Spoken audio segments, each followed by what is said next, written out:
Ерте заманда бір патша сарайға кіретін жолдың үстіне үлкен бір тас қойдырып, өзі терезеден бақылап отырып, Көрейік, не болады екен?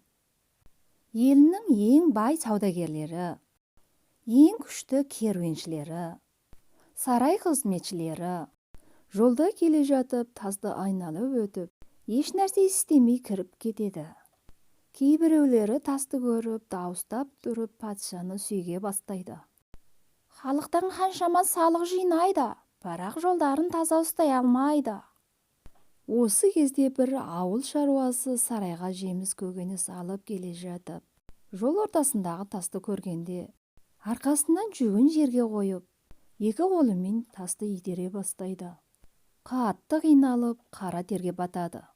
Ақыры соңында тасты жолың шетіне шығарып қояды.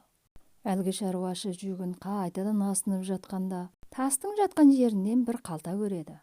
Алып, ішін ашса, қалташықтың іші толған алтын екен. Ішінен патшаның жазған хатын көріп, бұл алтын тасты жолдан алған адамға берген сыйлығым, патша. Осылайша бұл шаруа бүгінгі күні де көпшіліктің онша мән бере бермейтін мәселелерін де адамдарға дәріс береді. Мұның сияпатын дүниеде артығымен алды.